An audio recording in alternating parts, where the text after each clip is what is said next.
Good evening, everyone, and welcome to this RISLI evening seminar about continuous professional development, CPD. I'm going to present this seminar, and I'll talk about the structure of the presentation, and it will be for about 30-40 minutes. As Sophia said, at the end of the presentation, we will have time for question and answer. So if you have any question at the moment, you can type them in the Q&A box. And if you want to sign your question at the end of the presentation, please let us know so we can spotlight you, so we make sure that everybody can see you. If during the presentation you have any technical issue, please type it in the chat box and we will make sure that we can assist you. So I'm going through now the outline of the presentation of this seminar. I'm going to start to talk about the continuous professional development and the definition and the meaning of CPD in general, and also the definition of CPD according to the register, according to RISLI.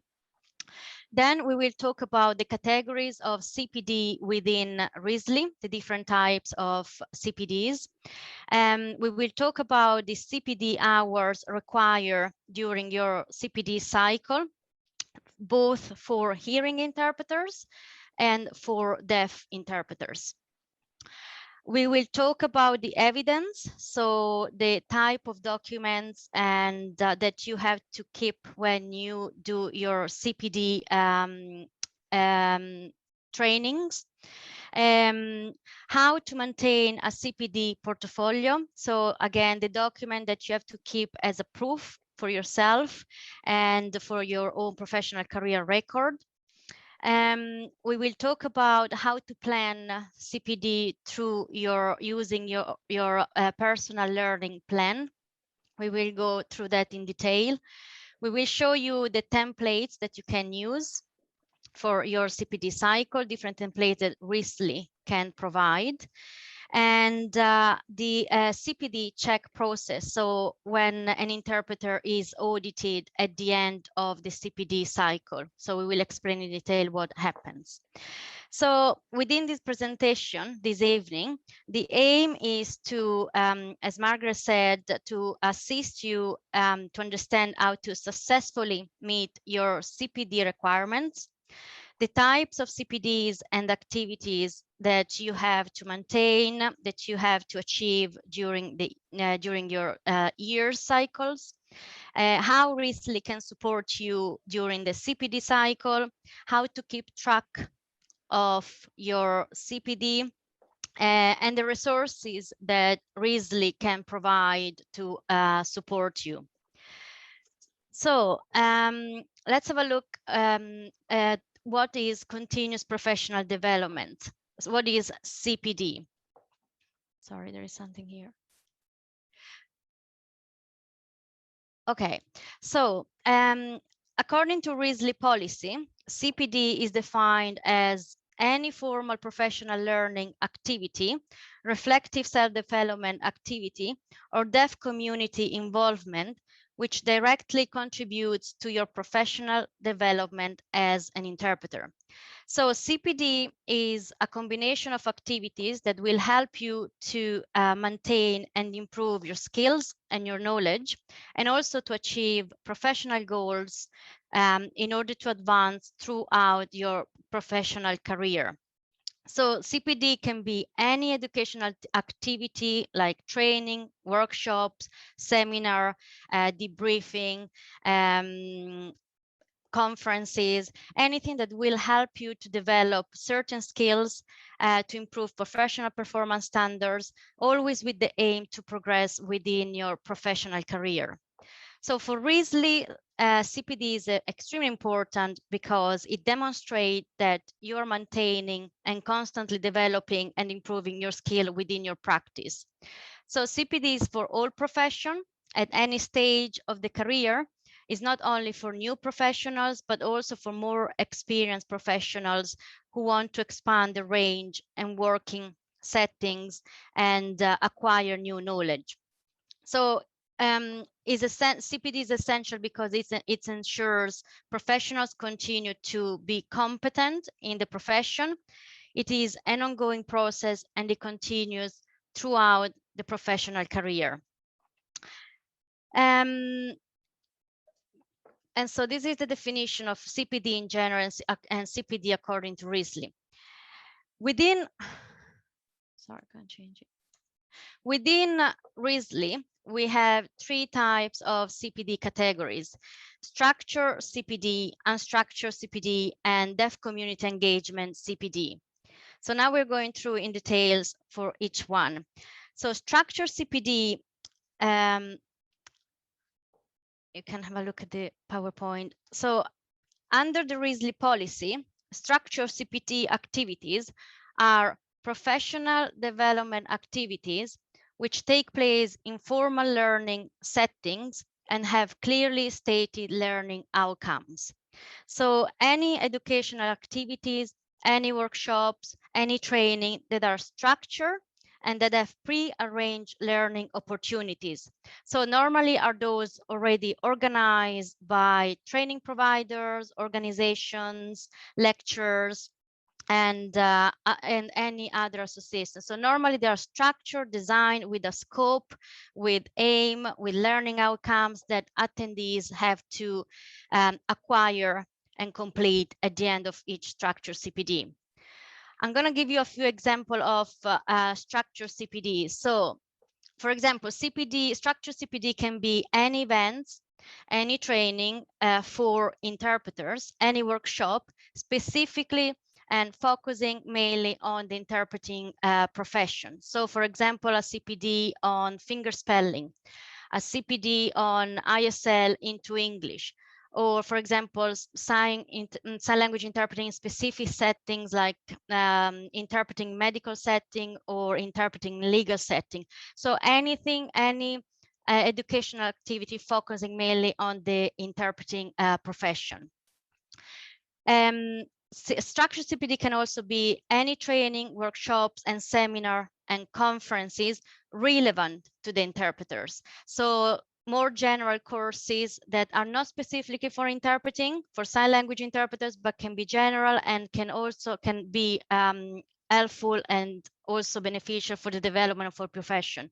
So for example, like the last CPD we did, the GDPR, or courses like accountancy or self-care, or even courses in legal or medical, but not specifically only for interpreting. So general courses that still will help for the development of your career.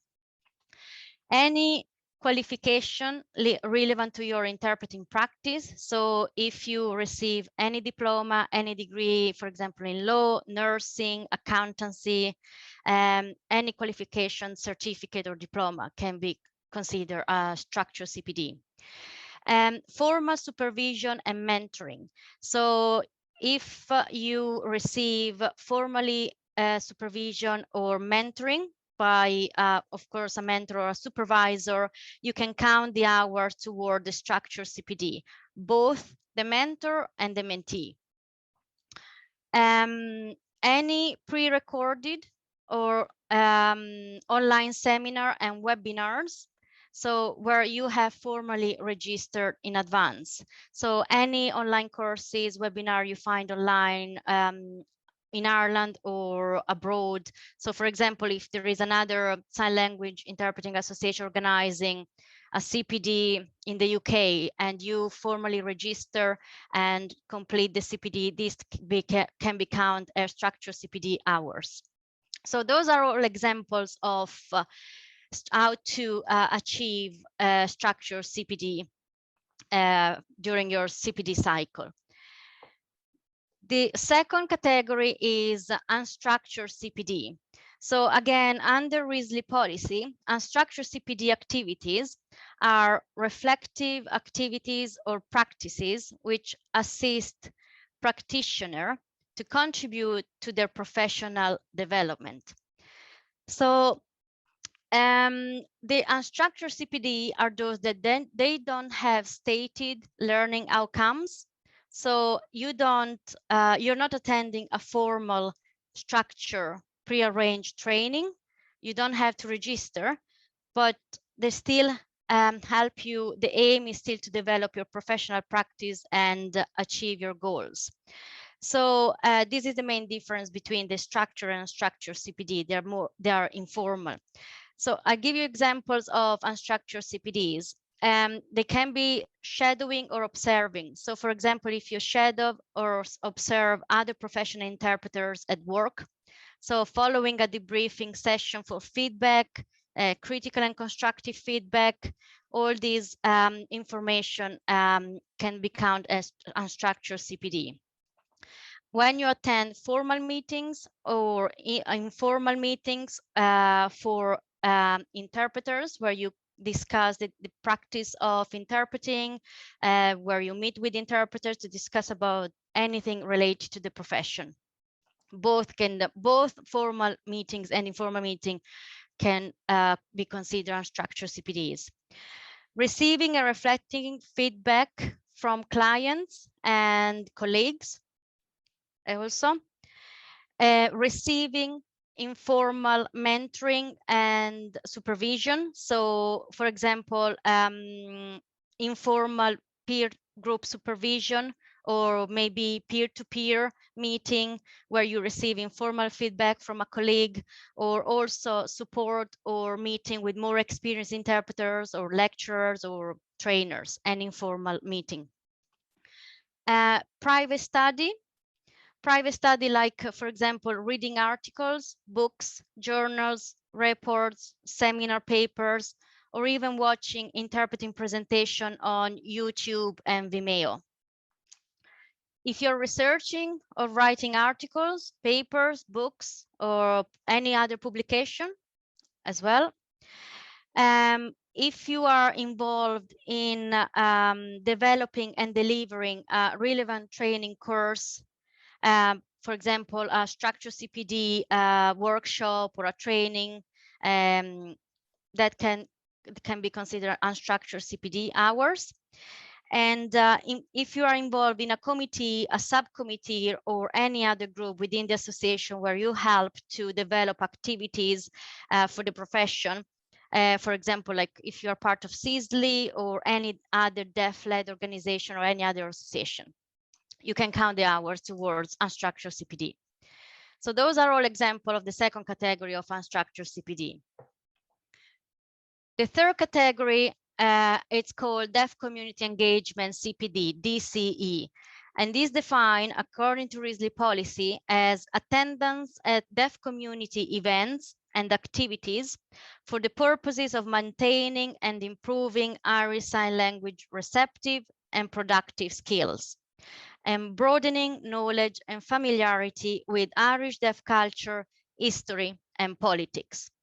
So examples of deaf community engagement CPD can be if you attend, for example, the deaf drama or any deaf performances, any deaf community group social events, attending a public deaf-related presentation, so organized by a deaf person or even presented by a deaf person, participate in deaf leisure or sports events or team training, any deaf religious event, weekend and trip away with deaf group, volunteering, fundraising, or charity events with also a deaf group, social meetings with local deaf people.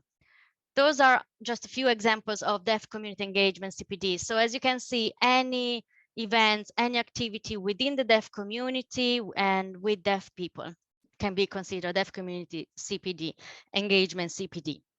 So these are the three main categories within RISLI of CPDs.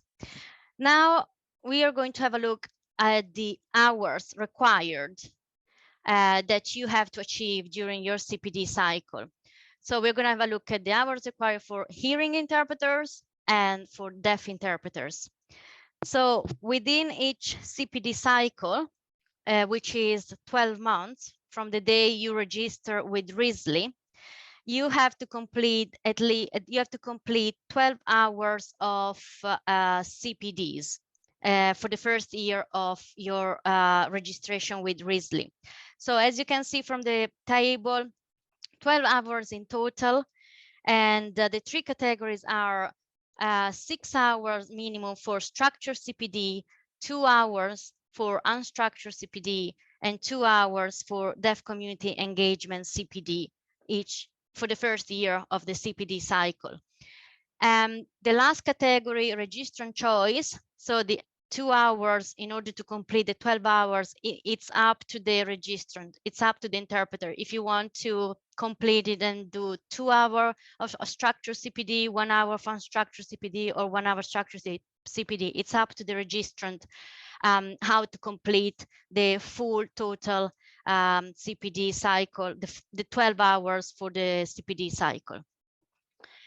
And this is the hours required in order to stay in order to renew the registration with RISLI every year. For deaf interpreters, the total hours is the same, 12 hours during the CPD cycle. As you can see from the table, is 6 hours for structured CPD and 3 hours for unstructured CPD. Deaf interpreters don't have to attend the deaf community engagement CPD due to the fact that deaf interpreter can be assumed to be already culturally deaf and fluency first language is ISL, and they have a deep knowledge of the deaf community.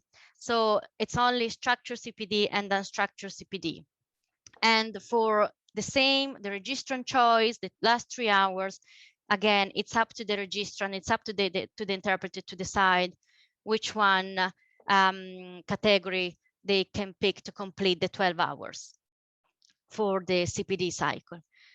So, and these are the hours for the interpreters. Then, as I said at the beginning, you need to keep evidence to prove your CPD and attendance for your, of course, track records, but also in case at the end of the CPD cycle, you are audited by the panel of assessors. So for each CPD category, you have to maintain and store and keep different evidence. So for example, for structured CPD, as I said, these are those training that are pre-arranged and structured. You have to at least have a certificate of attendance can be considered an evidence of attendance. For example, a copy of your qualification, if you have attended a training or like a degree, a diploma, a certificate, a signature of the event organizer if you attend a training that you have to keep on your CPD log, or any other document that will evidence the attendance at an event. So for example, an Eventbrite ticket, if you register online, an email with the confirmation of your attendance and your registration, a receipt, anything that will prove that you have registered and you have attended the CPD. Then for unstructured CPD, the evidence of attendance, for unstructured CPD, the evidence of attendance is a reflective journal that you can write or you can record a video in ISL. So every time you, hold on a second, I got a message here. Every time you do an unstructured CPD, as I said before, the examples I gave before, like if you receive feedback from a client or from a colleague, or if you shadow somebody and you get feedback, or if you get mentoring, or if you read a book, if you read an article about interpreting, you have to submit a reflective journal. Again, you can write it or you can record it. So if you don't submit the reflective journal, you cannot count the hours towards the unstructured CPD hours. So what is a reflective journal? So the reflective journal will assist you to reflect and understand what you've learned from an unstructured CPD. So for example, if you watch a video, or if you read an article, or if you receive feedback from a colleague or from a client, the reflective journal must document your learning, for example, your new skills, your new knowledge that you're developing during any activity that you attend. So the reflective journal will help you to evaluate the impact on your professional career. So if you need to plan additional action after your unstructured CPD, so if you receive feedback from a colleague or from a client, based on that, you plan other activities that you need in order to maintain or improve certain skills or certain knowledge. So it will help you to document why was it helpful, why that particular unstructured CPD was helpful, why did I do that, and how did it help me during the development of my career. So I'm going to show you now the template, but when you prepare your reflective journal after any unstructured CPD, the question would be like, what did I learn mainly from this particular activity, from this educational activity, or from this meeting with a colleague or from a client? Or how did it contribute to my professional development? Did it make any difference to my professional career? Did it have any impact on me, and will it help me during the progression of my career? Those are all the questions that will help you to reflect and write or sign your reflective journal. The third evidence of CPD for deaf community engagement, the evidence is you have to record a brief video in ISL known as Deaf Community Engagement Video Diary. So when you attend any of these activities I mentioned before, like a social event within the deaf community, a religious event, or a lecture about deaf community, you have to record this short video, which is between 3 to 5 minutes, where you have to describe the setting where the event took place. So if it was in a community center, or it was a social event in a pub, anywhere where it took place. A brief description of the event, what it is, how many people, the setting, a brief description of the interaction that you have within the event, so with other interpreters or with deaf people. And so if you have learned any vocabulary, any ISL variation, or anything new knowledge about the deaf culture, anything you're learning during this specific activity.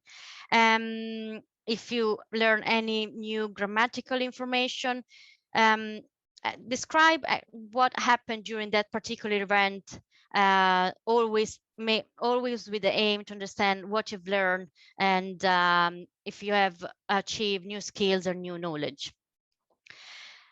So these are the three, the proof that you have to submit and keep for the 3 CPD categories. Now, the CPD portfolio. So the CPD portfolio is the record of evidence of the CPD registrant that they have to maintain. The CPD portfolio includes 5 main components.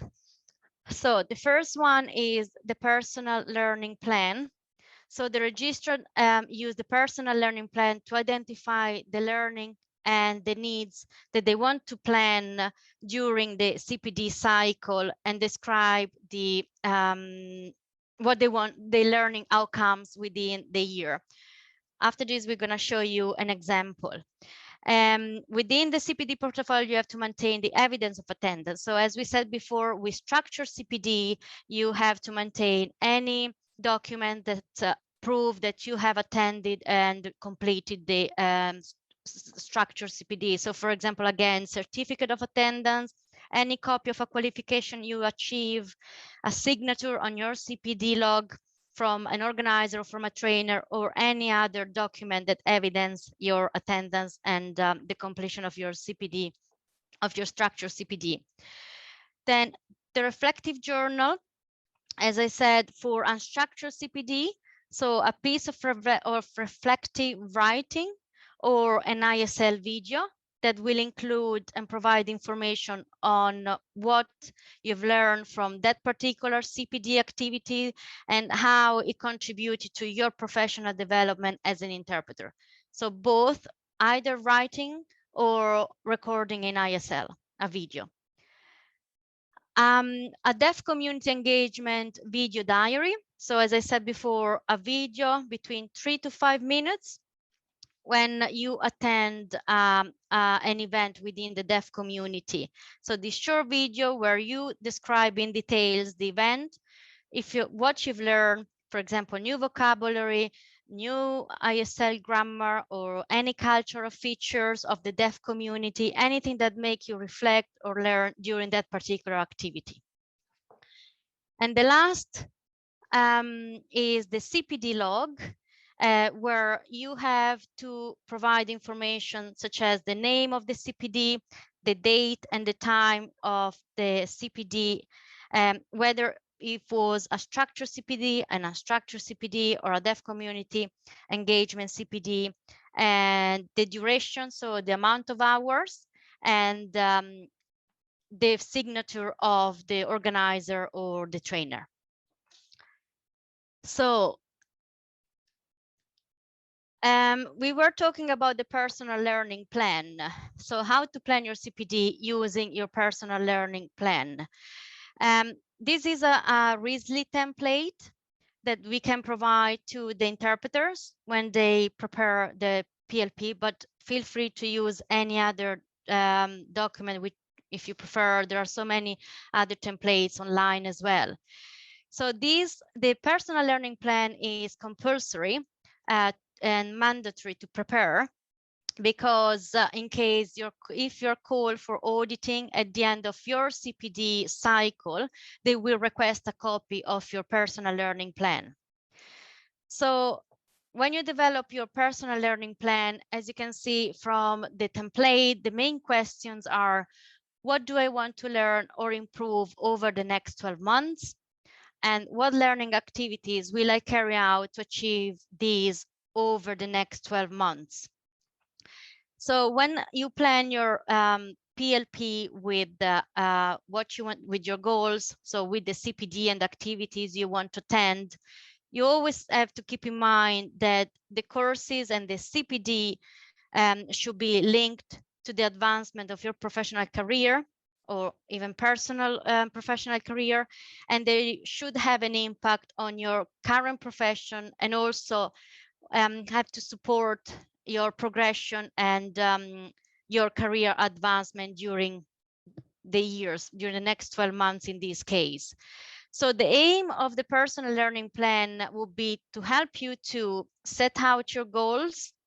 So what do you want to achieve within the next 12 months, and how to map out your aims, how to prioritize the goals, set deadlines for when you want to achieve your goals, map out, it will help you to map out the skills and the knowledge that you want to achieve, or also to maintain during the next 12 months, how to map out and how to find out the resources that will help you to achieve certain goals. So for example, if somebody decides to move and start working on mental health, so you need the time as well to find the training, the resources, so even the network to find out how to be able to achieve that particular goal. Are there training, or is it realistic, and so on. So it will help you to monitor your progress and also to set up the stage of your career trajectory. And as I said, it is mandatory because they will request it, the panel of assessor will request it in case of auditing. There are many resources online that with information how to fill a personal learning plan, but also RISLI can provide resources and support you if you need any assistance. You can contact us. Those are the templates we were talking during the CPD portfolio. So this is an example of the CPD log. As I said before, where you have to record your CPDs, so with the date and time, the amount of hours, it will help you to track the records of your CPD, so the type of activity you've done, and when possible, the signature of the trainer and the organizer. This is the template of the reflective journal. So as well, the date and time of the event that you are carry out, the amount of hours. So if you read an article and it takes 2 hours and write in the reflective journal, you put the amount of hours that it takes. And the main question that you have to answer when you develop your reflective journal are, why did you decide to do this CPD activity? So explain why did you decide to do this CPD activity? What did you learn from this particular CPD activity? And how did it contribute to your overall professional development? So as I said before, the questions will be like, did they make any difference to my professional career? Was it helpful? Was it beneficial? What did I learn, and how did it contribute to my professional development? So this is an example of CPD reflective journal. As I said, you can either use this or record a video in ISL. All these templates are on the RISLI website. You can download them directly from RISLI website under CPD resources. Then the last stage is the CPD check process. So in case of auditing. So since the establishment of the register, approximately 5% of the total number of the registered interpreter will be selected each year for a CPD check. It can only happen at the end of a full CPD cycle, so at the end of your full CPD cycle of 12 months. When you are contacted, you have to submit any paper or evidence or any information or documents that the registration panel will request. An interpreter will be notified in writing if they've been chosen for a CPD check.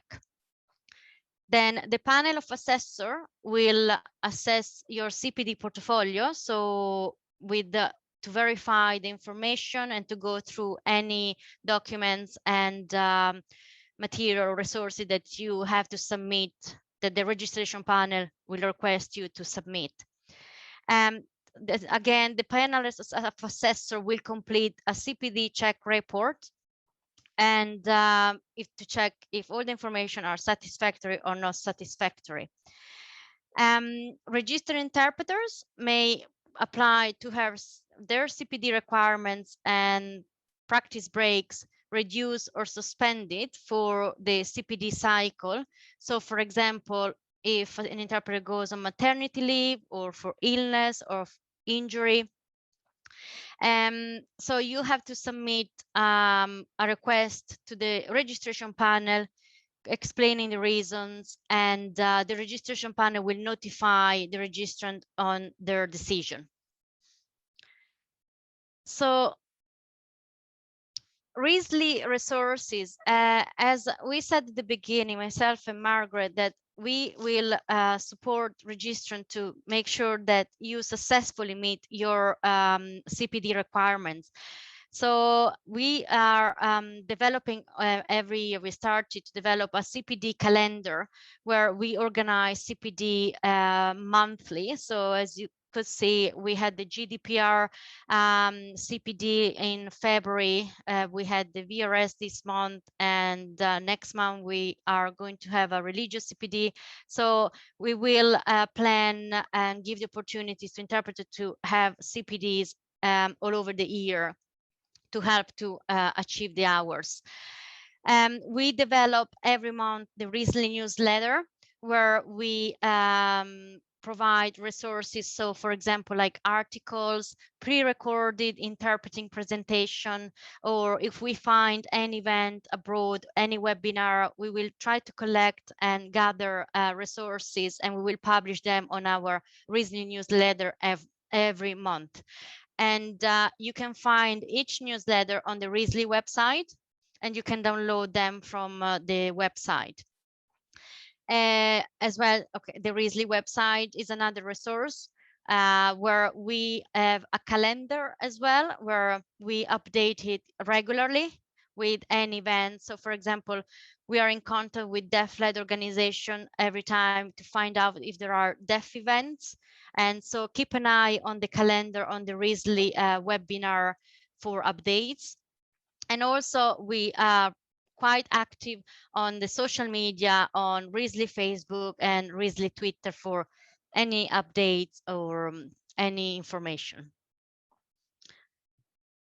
So thank you. And now